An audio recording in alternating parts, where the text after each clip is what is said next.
Jueces 11 del versículo 34 al 40. Adelante. Entonces volvió Jefté a Mizpa, a su casa, y he aquí su hija que salía a recibirle con panderos y danzas, y ella era sola, su hija única, no tenía fuera de ella hijo ni hija. Y cuando él la vio, rompió sus vestidos, diciendo: ¡ay, hija mía! En verdad me has abatido. Tú misma has venido a ser causa de mi dolor, porque le he dado palabra a Jehová y no podré retractarme. Ella entonces le respondió: Padre mío, si le has dado palabra a Jehová, haz de mí conforme a lo que prometiste, ya que Jehová ha hecho venganza en tus enemigos, los hijos de Amón. Y volvió a decir a su padre: concédeme esto. Déjame por 2 meses que vaya y descienda por los montes, y llore mi virginidad, llore mis compañeras. Él entonces dijo: ve, y la dejó por 2 meses. Y ella fue con sus compañeras, y lloró su virginidad por los montes. Pasados los 2 meses, volvió a su padre, quien hizo de ella conforme al voto que había hecho. Y ella nunca conoció varón. Y se hizo costumbre en Israel que de año en año fueran las doncellas de Israel a endechar a la hija de Jefté 4 días en el año. Muy bien. Esta serie de 4 temas, titulada El robo del siglo XX, ha sido una de las series más contundentes que he predicado tocante a la posición femenina y a la vestimenta de la mujer. Aquel que niegue la verdad de esta revelación de estos 4 estudios tendría que negar parte de la historia y parte de la cultura de la humanidad, porque no podemos negar cómo los sucesos culturales a lo largo de este siglo han moldeado la moral de la sociedad. Creo que ha sido muy evidente que ha influenciado en la conducta moral de la humanidad en general e inclusive han influenciado en la Iglesia del Señor. ¿Por qué digo que tendrían que negar la historia de la humanidad? Porque los cambios morales que se han venido dando en estos últimos 100 años tienen que ver con la influencia que ejerce la cultura. La influencia que ha ejercido estos cambios han ido trastornando la visión sobre cómo es calificar lo correcto de lo incorrecto. Así es que no podemos manejar la cultura y la historia independiente a la moralidad de nuestra sociedad. El día de hoy finalizamos con el 4º tema de esta serie que lleva como título el robo del siglo XX, y el primer estudio fue Inversión. El segundo se tituló Cuando yo era mujer. El tercero, La maldición de ser madre. Y hoy cerramos la serie con el tema subtitulado Una mujer para muchos. Muy bien. Recuerden que en esta serie estamos estudiando el robo magistral de Satanás, el cual cometió contra las mujeres del siglo XX. Este tema no incumbe a todas las mujeres del siglo XIX hacia atrás. Exclusivamente es un asalto a la mujer moderna, la cual le robó primero la feminidad, después y por último están en el orden que la mujer fue despojada. No fue despojada primero de su virginidad. Si usted estudia más a fondo lo que hemos mencionado hasta ahorita, se dará cuenta cómo en las últimas 2 décadas el robo de la virginidad apenas se dio recientemente. Apenas hace 20 años hacia acá, pero ya había sido despojada la mujer de su maternidad, aproximadamente hace 60 años. Y más atrás, desde 1920, la feminidad. Recuerden que es un robo estratégico. No fueron las tres cosas de un junto, sino lentamente quitó una, después la otra y finalmente la tercera, usando el síndrome de la rana, de tal forma que la mujer no se diera cuenta. Antes de explicar qué es la virginidad, necesito hablar brevemente de lo que es el himen, ya que no se puede separar el tema de la virginidad del tema del himen. Para quien toma nota es himen con H. Hablando del cuerpo de la mujer, el himen es una membrana que cubre parcialmente la vagina de una mujer que no ha tenido relaciones sexuales. Eso es el himen. Un pequeño tejido en la entrada de la vagina. Y ese tejido es una muestra de que la mujer no ha tenido relaciones sexuales. Cuando una mujer tiene relaciones sexuales, en la mayoría de las mujeres, no en todas, pero en la mayoría, el himen se rompe. Y cuando se rompe, esta sangra. En el Antiguo Testamento el himen era importante para demostrar que una mujer era virgen, porque en ocasiones había difamaciones sobre las vírgenes o doncellas, que es una palabra también que se interpreta o se traduce más bien. Del hebreo se traduce virgen, tanto se puede traducir como virgen como doncella, y en el Antiguo Testamento las doncellas, que después eran tachadas o manchadas de mujeres que no habían sido vírgenes cuando entraban a casamiento, entonces el himen era una señal en aquel tiempo para demostrar la virginidad de una mujer. Vamos a Deuteronomio capítulo 22. Deuteronomio 22 dice el versículo 13: Cuando alguno tomare mujer y después de haberse llegado a ella la aborreciere y le atribuyere faltas que den que hablar y dijere: a esta mujer tomé y me llegué a ella y no la hallé virgen, entonces el padre de la joven y su madre tomarán y sacarán las señales de la virginidad de la doncella a los ancianos de la ciudad en la puerta.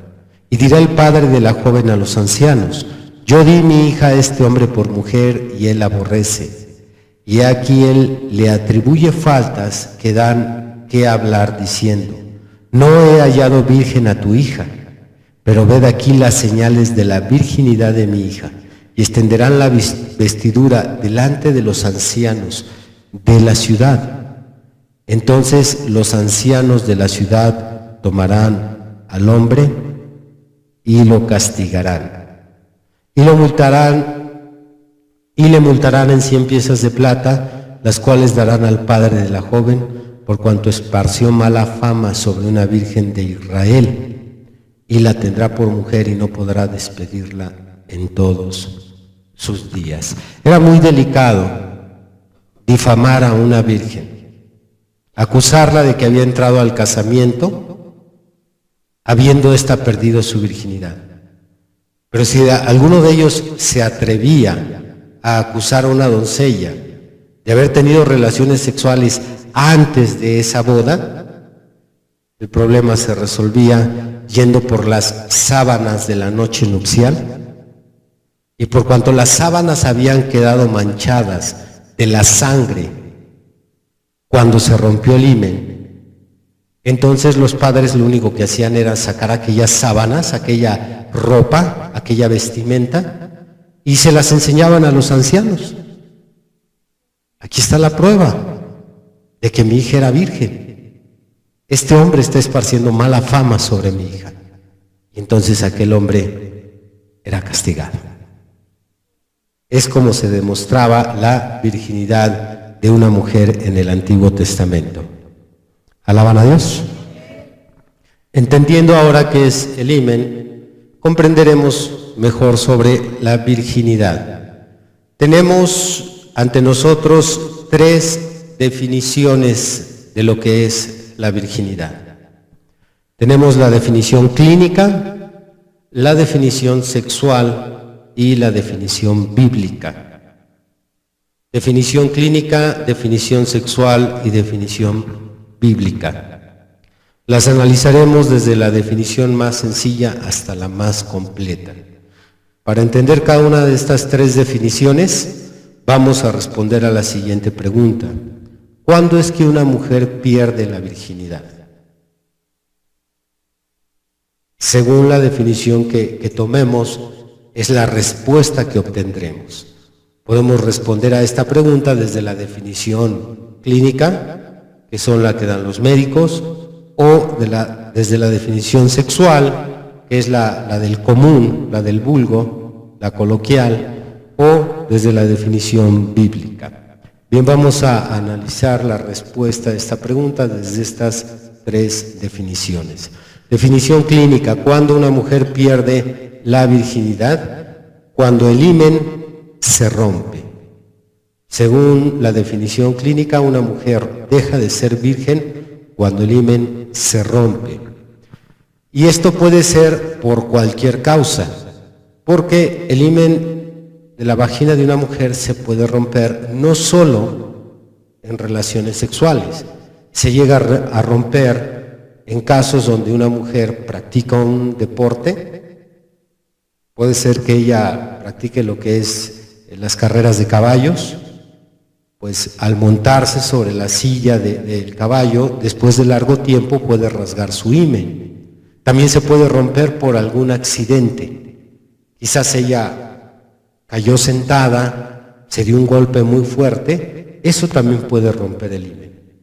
No siempre las mujeres que tienen su himen roto fue por causa de relaciones sexuales.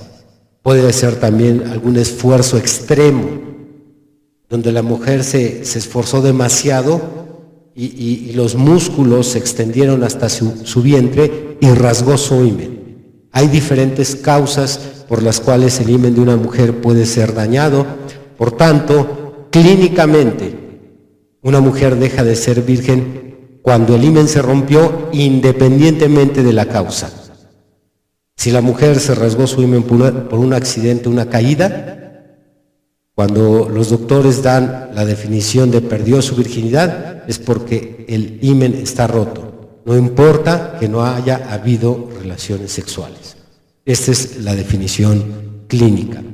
La definición sexual: cuando una mujer pierde su virginidad, cuando en la relación sexual hay penetración. Cuando en la relación sexual hay penetración, en esta definición, mientras no haya penetración, entonces la mujer sigue siendo virgen.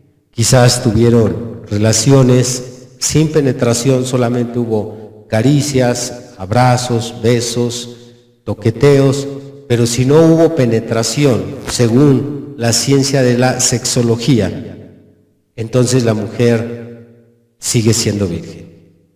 Pierde su virginidad al haber penetración. Por último, tenemos la definición bíblica, es la más completa. Recuerde que venimos de la definición más sencilla hasta la definición más completa. Cuando una mujer pierde la virginidad, cuando tuvo relaciones sexuales con un hombre, haya o no haya penetración, esté roto o no esté roto el himen. Si una mujer asegura que solo hubo caricias y abrazos y besos, pero si ésta se desnudó ante un hombre y hubo relaciones sexuales sin penetración y el himen no se rompió, bíblicamente, en la definición bíblica, una mujer ya no es virgen a los ojos de Dios. En el concepto bíblico, la virginidad es más que conservar el tejido de la vagina intacto, es mucho más en el concepto bíblico. Si vas a tener una discusión con los médicos, quizás puedas demostrar, si tú todavía eres virgen, puedes demostrar tu virginidad, tu himen está intacto. Si vas a tener una discusión desde la sexología, puedes decir, pues, sí, yo estuve con un hombre, pero nunca hubo penetración, pues puedes tal vez defender tu virginidad. Pero el concepto bíblico, desde el momento que te desnudaste ante un hombre, y aunque hayan sido puras caricias, perdiste tu virginidad. No importa que tú asegures que solamente te toquetearon, no hubo penetración. Hay que ver desde qué ángulo estás discutiendo el tema de la virginidad.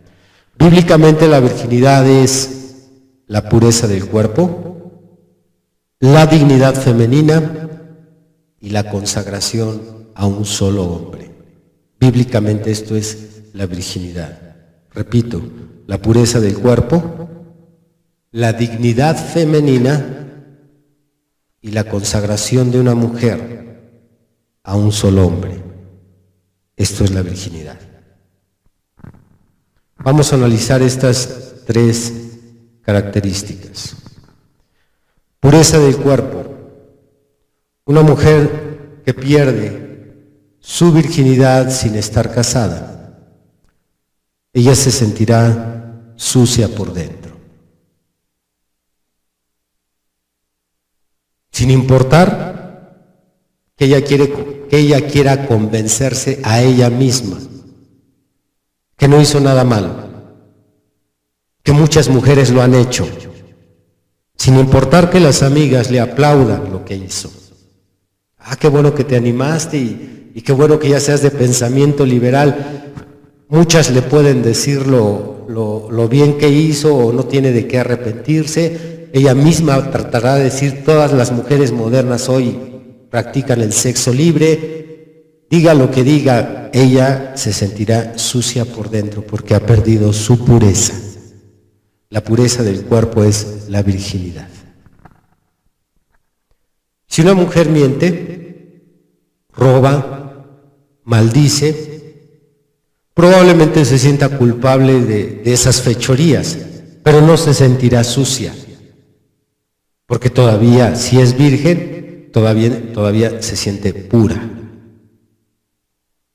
Pero sin importar cuán bien se haya portado, el día que ella entregue su virginidad, algo por dentro la condenará.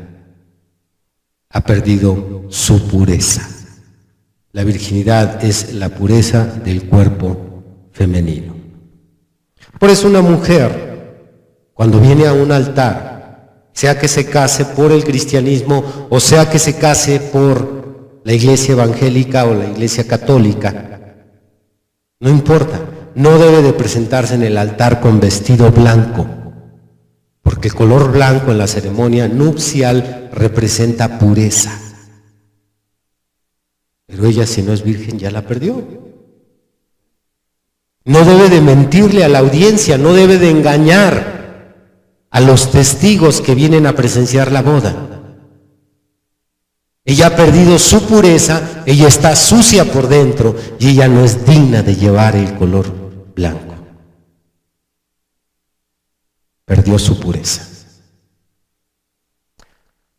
No necesitamos profundizar en esto, podemos platicar con infinidad de doncellas que han perdido su virginidad y si ellas se abren, si son sinceras, ellas le dirán que la primera vez que pasaron por esa experiencia sexual se sintieron sucias. Claro está, entregaron la pureza de su cuerpo. Eso es la virginidad, pureza del cuerpo. La dignidad femenina. Antes del robo del siglo XX, una mujer soltera sin su virginidad llevaba una marca sobre ella. Tenía una vida humillante porque una mujer que había perdido su virginidad era la escoria de la sociedad. El padre la rechazaba, la familia la señalaba. Se vivía en una época en que la sociedad era conservadora, así es que aquella mujer era tenida como una golfa. Hoy en día no, todo esto es antes del siglo XX. Hoy en día, pues, no solo se ve normal, sino incluso se felicita a las mujeres que están embarazadas sin estar casadas. Y cuídate, y qué bonito, y échale ganas, y me avisas cuando nazca tu bebé, como si hubieran hecho una gracia. Pero antes del siglo XX, las mujeres que perdían su virginidad quedaban marcadas. Tenían que caminar con ese rechazo de la sociedad, a pesar de que era una sociedad que ya venía en decadencia, aún así se valoraba en aquel tiempo la virginidad. Cuidar la dignidad femenina ante la sociedad era lo más importante para una virgen. No solo era cuidar su pureza, sino su dignidad ante su familia, sus conocidos, ante todas las personas que eran conocidos. Esa dignidad para la virgen era tan importante que cuando nos vamos hasta los tiempos bíblicos, las doncellas, las vírgenes que eran hijas de reyes o que eran de la corte real, todas ellas llevaban un vestido de colores especial que las distinguía como mujeres vírgenes. Caminaban con tanto orgullo con ese vestido, que ese vestido le estaba diciendo a la sociedad: todavía tengo dignidad, soy una mujer digna. ¿Por qué? Porque conservo mi virginidad. Dignidad femenina, equivalente a virginidad, o virginidad equivalente a dignidad. Por eso todavía por ahí alguien acostumbra a decir cuando una mujer no se da a respetar: cuida tu dignidad, eres una mujer. Pero quien perdía virginidad, perdía dignidad femenina. Vamos a ver esto en 2 de Samuel, capítulo 13. Aconteció después de esto que, teniendo Absalón, hijo de David, una hermana hermosa que se llamaba Tamar, se enamoró de ella Amnón, hijo de David. Y estaba Amnón angustiado hasta enfermarse por Tamar, su hermana, pues por ser ella virgen, le parecía a Amnón que sería difícil hacerle cosa alguna. Y Amnón tenía un amigo que se llamaba Jonadab, hijo de Simea, hermano de David, y Jonadab era un hombre muy astuto. Y éste le dijo: hijo del rey, ¿por qué de día en día vas enflaqueciendo así? ¿No me lo descubrirás a mí? Y Amnón le respondió: yo amo a Tamar, la hermana de Absalón, mi hermano. Solo quiero hacer un paréntesis para que aquellos que no conocen bien la cultura de los hebreos entiendan que en aquel tiempo sí se podían casar medios hermanos. En el caso de Tamar, ella venía a ser media hermana de Amnón, no era su hermana directa. Ambos eran del mismo padre, pero eran de diferente madre.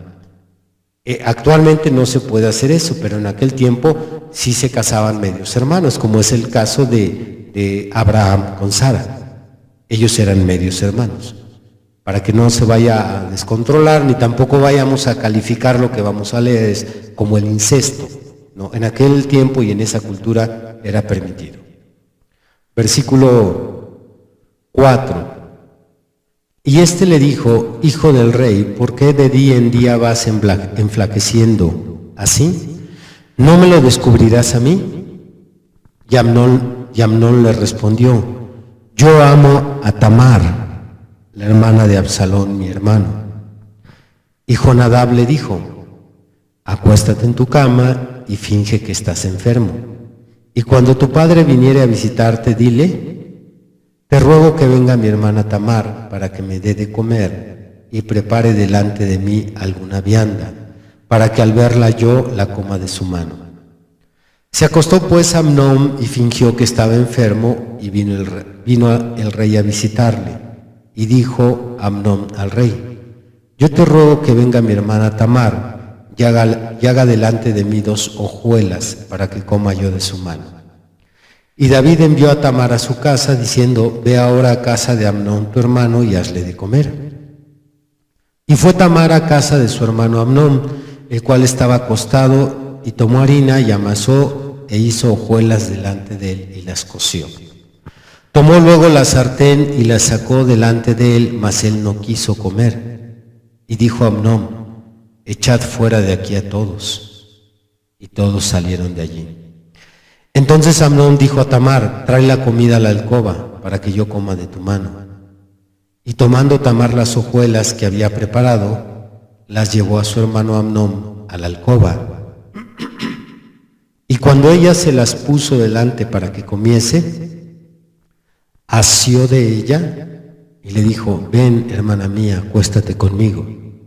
Ella entonces le respondió: no, hermano mío, no me hagas violencia, porque no se debe hacer así en Israel. No hagas tal vileza. Porque ¿a dónde iría yo con mi deshonra? Esa era su preocupación. Porque ¿a dónde iría yo con mi deshonra? Y aún tú serías estimado como uno de los perversos en Israel. Te ruego pues ahora que hables al rey, que él no me negará a ti. La preocupación de ella no era comprometerse con alguien que no quería. La preocupación no era llegar al casamiento. La preocupación es que iba a ser deshonrada, iba a perder su dignidad femenina. Y dijo: y si la pierdo, ¿a dónde iré? Y ahorita vamos a entender por qué le preocupaba a dónde voy a ir. Dice ahí en el verso 13: porque ¿a dónde iría yo con mi deshonra? Y aún tú serías estimado como uno de los perversos en Israel. Te ruego pues ahora que hables al rey, que él no me negará a ti. Mas él no la quiso oír, sino que pudiendo más que ella, la forzó y se acostó con ella. Luego la aborreció Amnón con tan grande aborrecimiento que el odio con que la aborreció fue mayor que el amor con que la había amado. Y le dijo a Amnón: levántate y vete. Y ella respondió: no hay razón, mayor mal es este de arrojarme que el que me has hecho. Mas él no la quiso oír, sino que llamando a su criado que le servía, le dijo: échame a esta fuera de aquí y cierra tras ella la puerta. Y llevaba ella un vestido de diversos colores, traje que vestían las hijas vírgenes de los reyes. Su criado pues le echó fuera y cerró la puerta tras ella. Entonces Tamar tomó ceniza y la esparció sobre su cabeza y rasgó la ropa de colores de que estaba vestida, y puesta su mano sobre su cabeza se fue gritando. El dolor, la aflicción, la humillación que ella sentía era haber perdido la dignidad femenina. Tuvo que rasgar el vestido de colores y a eso se refería. ¿A dónde iré yo? Voy a caminar entre la sociedad como una mujer deshonrada. Qué lejos está eso de nuestra sociedad. Qué lejos está eso del siglo XX. Esto es dignidad femenina. Tercero, consagración a un solo hombre. La virginidad es la etiqueta en la mujer equivalente a producto nuevo. Esta etiqueta de la virginidad tiene la siguiente leyenda: este producto no ha sido abierto, no lo ha probado nadie, y el primero que lo abra será aquel que lo adquiera y se convierta en su legítimo dueño. En el concepto de la consagración a un solo hombre, esto es virginidad. Repito lo que dice la etiqueta: este producto no ha sido abierto, no lo ha probado nadie, y el primero que lo abra será aquel que lo adquiera y aquel que será su legítimo dueño. Las vírgenes en la antigüedad, no las modernas, sino las de antaño, cuidaban su cuerpo porque lo estaban consagrando para aquel que un día sería su marido. Y la palabra consagración quiere decir cuidar algo para dedicarlo a una sola persona. Cuidar celosamente algo para dedicarlo a una sola persona. Así que las vírgenes estaban cuidando a aquella virginidad, porque sabían que un día se la iban a entregar a un hombre en un altar. Así es que aparte de cuidar esa pureza interna, aparte de cuidar su fama ante la sociedad, ser mujeres todavía con dignidad, estaban reservando su virginidad para entregarla al que iba a ser su marido. Ellas estaban cuidando la virginidad para aquel que iba a ser su legítimo dueño. Repitan, legítimo dueño. Hay una diferencia entre ser dueño y ser el legítimo dueño. Porque alguien se puede apropiar de algo, pero cuando se habla del legítimo dueño, es aquel a quien le respalda la justicia. Ante la sociedad, ante Dios, el que es legítimo es el que merece tener. Ahora escuche, lo que sigue es muy fuerte, pero usted cuide su mente, no deje que el diablo le robe su paz, no deje que lo inquiete, pero por fuerte que sea, es importante que se diga, para ayuda de las que todavía son vírgenes. Lo tengo que decir, para ayuda de las que todavía son vírgenes. Cuando un hombre se casa con una mujer que no es virgen, está tomando una mujer de segunda mano. Por tanto, ese hombre no es su legítimo dueño. Si ese hombre se casó bien con ella, es su dueño. Si está casada en un altar con un hombre que la tocó después, si ella se casó no siendo virgen, correcto, es su dueño, pero no es el legítimo dueño. El que hubiera sido el legítimo dueño es el que tomó la virginidad de esa mujer. Ese es o hubiera sido el legítimo dueño. Vuelvo a repetir esto para que no vaya a haber una confusión. Si usted se casa con una mujer o se casó con una mujer no virgen, no es el legítimo dueño, es el dueño pero no legítimo. Si usted se casó con una mujer virgen, usted es el legítimo dueño. Esto es a los ojos de Dios. Ella entregó su virginidad. Si ella se casó con usted no siendo virgen, ella entregó su virginidad a un hombre o a hombres, porque algunos después siguen practicando el sexo. Bueno, entregaron su virginidad a muchos hombres, ya no se la entregaron a usted, por lo tanto usted no tiene un derecho legítimo sobre esa mujer. Esta es una verdad fuerte, pero está en la Biblia.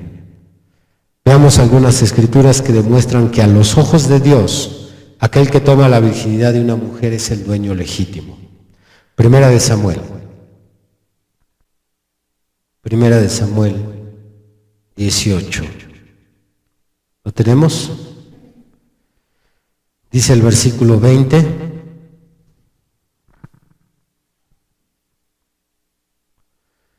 Pero Mical, la otra hija de Saúl, amaba a David. Y fue dicho a Saúl, y le pareció bien a sus ojos. Y Saúl dijo, yo se la daré para que le sea por lazo y para que la mano de los filisteos sea contra él. Dijo pues Saúl a David por segunda vez, tú serás mi yerno hoy. Y mandó Saúl a sus siervos, hablad en secreto a David, diciéndole, he aquí el rey te ama y todos sus siervos te quieren bien. Sé, pues, yerno del rey.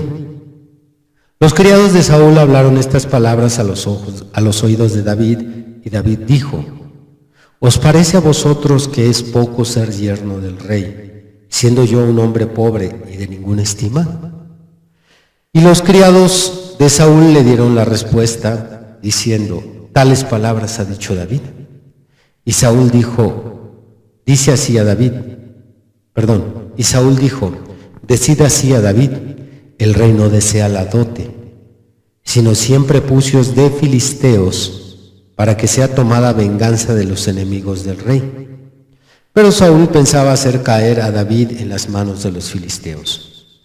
Cuando los siervos declararon a David estas palabras, pareció bien la cosa a los ojos de David para ser yerno del rey. Y antes que el plazo se cumpliese, se levantó David y se fue con su gente y mató a 200 hombres de los filisteos. Y trajo David los prepucios de ellos y los entregó todos al rey, a fin de hacerse yerno del rey, y Saúl le dio su hija Mical por mujer.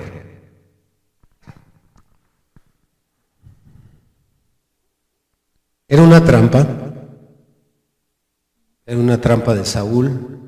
No había sinceridad en sus palabras. Él lo que quería era usar a su hija. Lamentablemente así son los presidentes y gobernadores.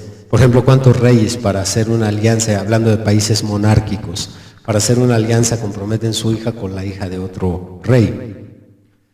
Y aquí Saúl tenía una maniobra de guerra para hacer caer a David. Y dijo, bueno, pues le voy a comprometer a mi hija, pero más bien lo que él pretendía es que mataran los filisteos a David. Y cuando David responde, siendo yo un hombre pobre, ¿cómo es a los mensajeros de Saúl? Siendo un hombre pobre, ¿cómo es que esperan que yo sea yerno? ¿Por qué menciona su pobreza? Porque aquel que iba a tomar a una virgen tenía que presentar una dote. Esto es un presente. E Isaí era pobre, David era pobre y tenía 7 hermanos más pobres. ¿Qué le iba a llevar a un rey como dote para tomar a Mical? Así es que su preocupación es la dote. Hoy no se da dote. Es más, hoy ya ni se pide a la muchacha, nada más se la llevan y ya.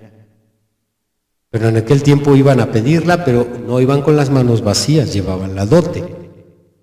Así es que dijo, siendo yo pobre, y le dice, no te preocupes, lo que el rey quiere, nada más es venganza de los filisteos.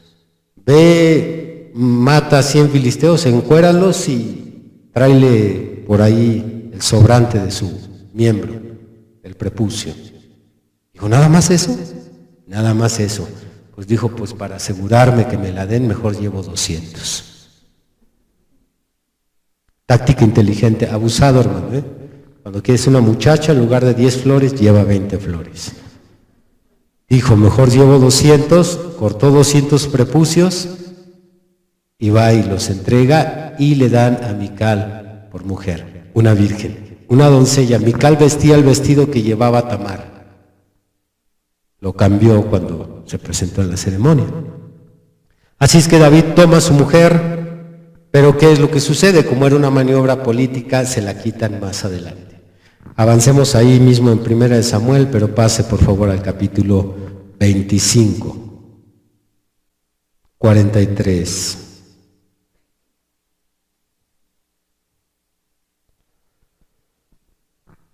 También tomó David a Ahinoam de Jezreel, y ambas fueron sus mujeres.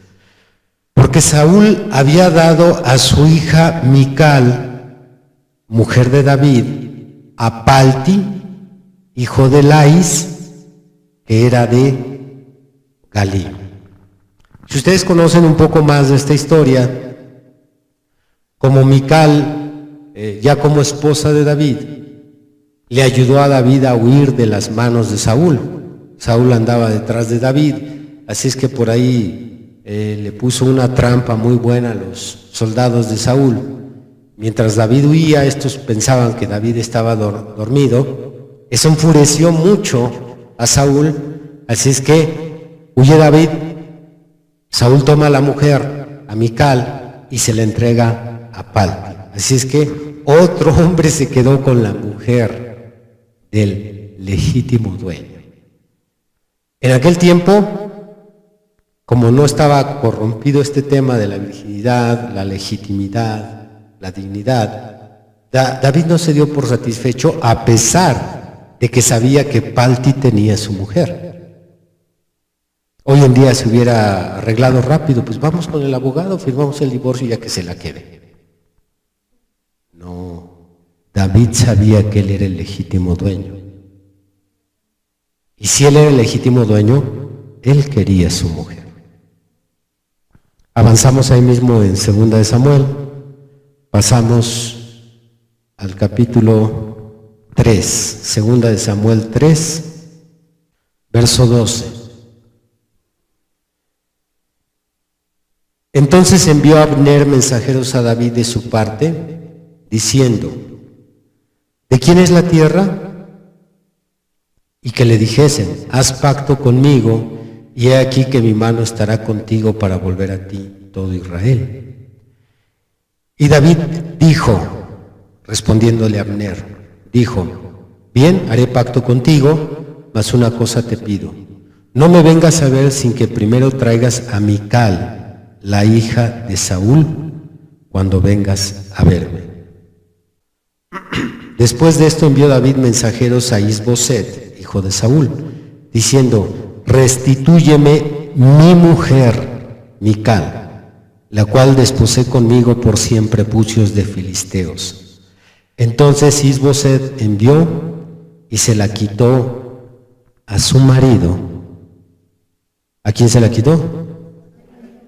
A su marido, Paltiel, hijo de Laís,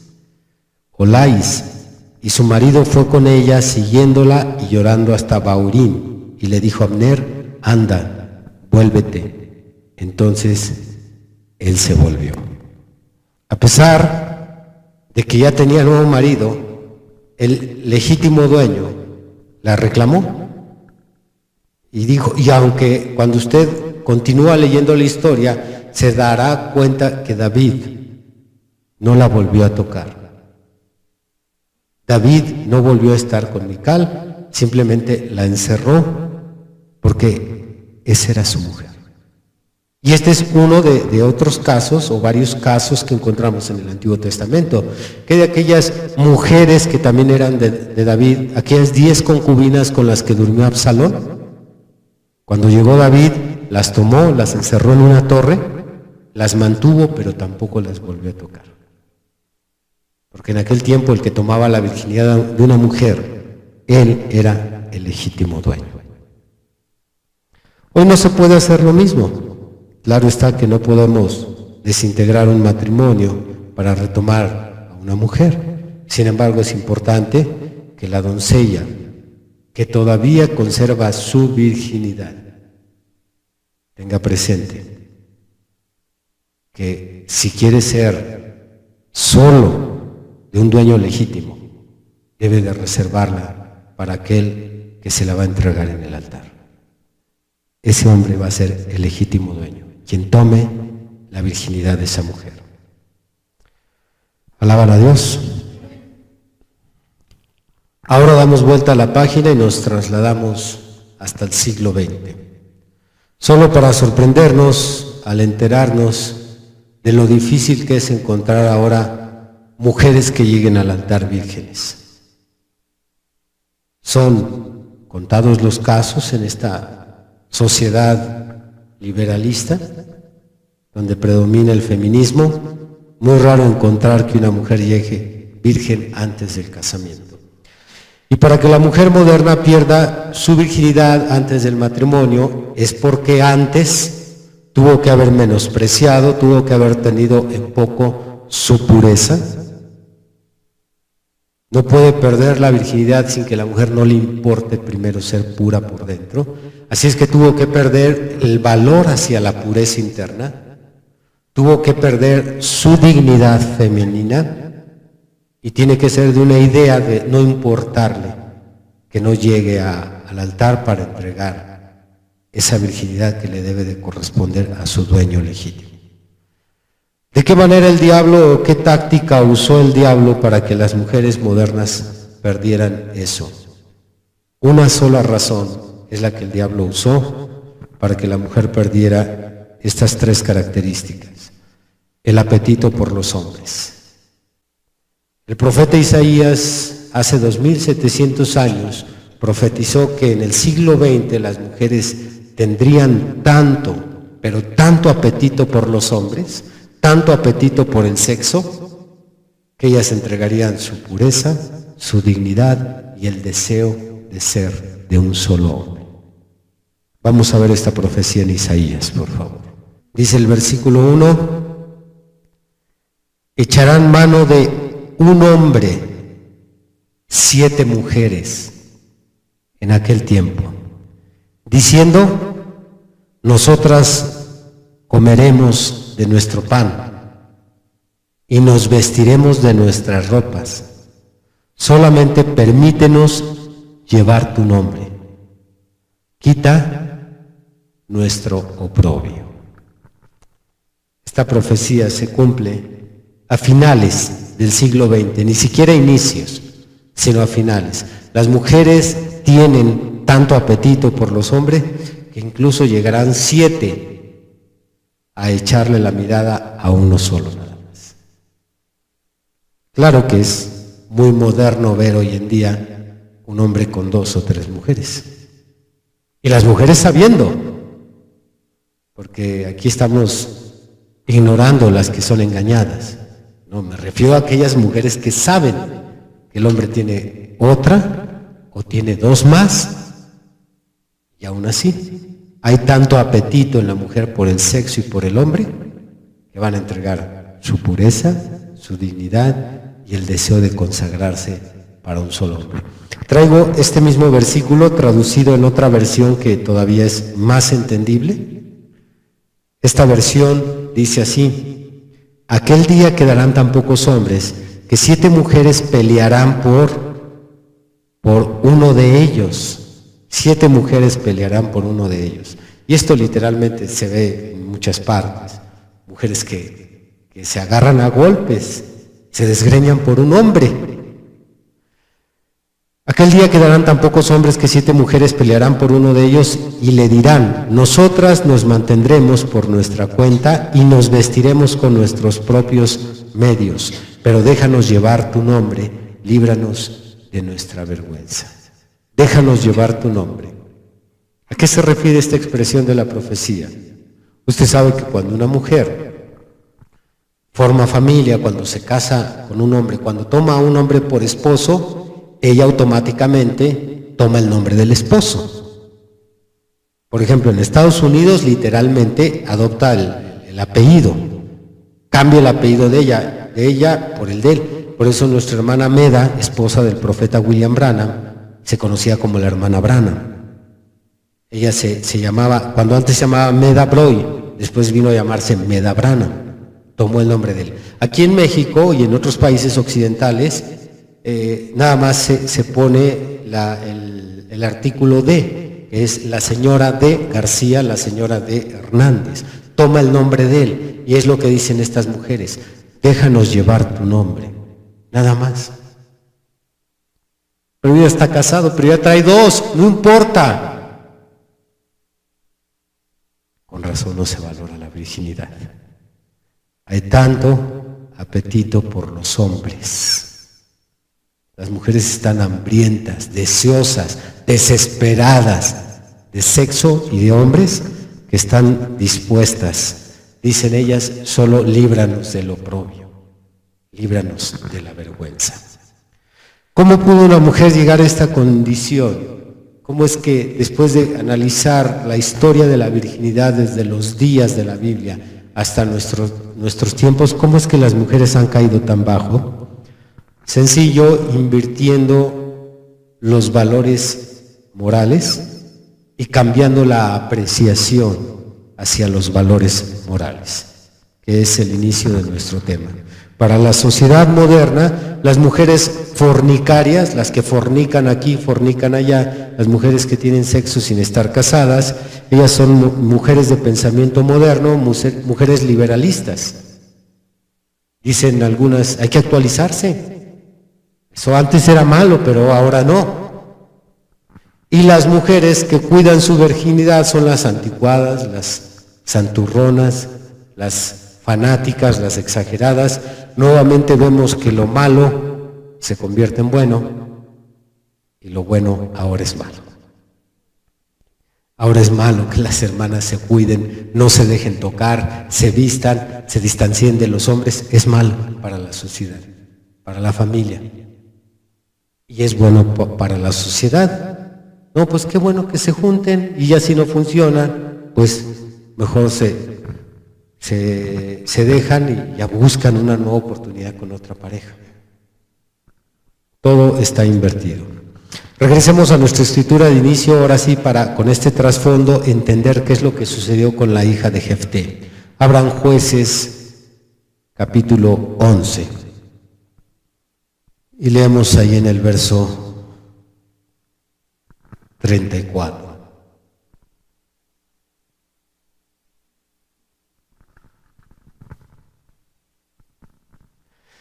Entonces volvió Jefté a Mizpa, a su casa, y aquí su hija que salía a recibirle con panderos y danzas, y ella era sola, su hija única. No tenía fuera de ella hijo ni hija. Y cuando él la vio, rompió sus vestidos, diciendo: ay, hija mía, en verdad me has abatido y tú misma has venido a ser causa de mi dolor. Porque le he dado palabra a Jehová y no podré retractarme. Si ustedes recuerdan la historia completa, Jefté hizo un voto de que si Dios le ayudaba en una batalla que iba a enfrentar contra los amonitas, el primero que saliera, Jefté se lo iba a ofrecer a Dios en un sacrificio. Y entonces quien salió fue su hija. Por eso es que Jefté dice: me has abatido. Dice en el versículo 36, ella entonces le respondió: Padre mío, si le has dado palabra a Jehová, haz de mí conforme a lo que prometiste, ya que Jehová ha hecho venganza en tus enemigos, los hijos de Amón. Y volvió a decir a su padre: concédeme esto, déjame por 2 meses que vaya y descienda por los montes y llore. ¿Y llore qué? Yo y mis compañeras. Entonces él dijo: ve, y la dejó por 2 meses, y ella fue con sus compañeras y lloró su virginidad por los montes. Vea, por favor, vea la decadencia en la que vivimos hoy en día.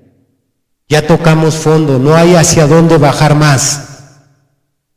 Ya llegamos al tepetate, ya no hay más lodo abajo. Las mujeres de aquel tiempo lloraban. Esta mujer iba a llorar, el que se había guardado virgen por tanto tiempo. Ella sabía que un día iba a entregarle a un hombre su pureza. Se había esforzado, se había cuidado, se había negado a tantas propuestas. La tentación siempre ha existido. El adulterio y la fornicación siempre han existido. Ella se conservó virgen, pura, limpia. Ella estaba lista y reservada para un hombre entregarle esa virginidad, pero sabiendo que iba a morir sin entregarla. Ese era su dolor más grande. Así es que antes de morir no se negó a ayudar a su padre a cumplir su promesa. No dijo: Padre, pues yo qué culpa tengo de lo que prometiste. Dijo: no, cumple a Jehová, solamente déjame llorar 2 meses. El sueño en aquel tiempo de una virgen. Entregar esa pureza a un varón. Le dolió tanto que pidió 2 meses de luto por no poder entregar la virginidad en el altar. Verso 39. Pasados los 2 meses volvió a su padre, quien hizo de ella conforme al voto que había hecho, que ella nunca conoció varón. Y se hizo costumbre en Israel que de año en año fueran las doncellas, las vírgenes de Israel, a endechar a la hija de Jefté Galaadita 4 días al año. Por eso la nación de Israel es en todo el mundo la que menos adulterios y fornicaciones tiene. Puede señalarme cualquier nación que todavía conserve buenos valores morales, ninguna se iguala con Israel. Es la nación que menos fornicaciones y adulterios actualmente en todo el mundo tiene. Porque ellos conservan todavía las doncellas, conservan de gran estima y de gran valor su virginidad. Pudiéramos agregar muchas más cosas a este tema, pero pienso que ya se ha dicho lo suficiente. Nuestro deseo ahora es que nuestras hermanas doncellas tengan una nueva visión sobre lo que es la virginidad. Los que lamentablemente tomaron a alguien que no es virgen, bueno, ahorita estamos viviendo en otra época, es otra cultura, no podemos echar las cosas hacia atrás, no podemos meter reversa. Nada más debemos de entender la visión de Dios sobre el concepto de la virginidad. Tomar la decisión del casamiento es muy delicado, pero mucho más delicado es entregar la virginidad. Nos ponemos de pie, hermanos.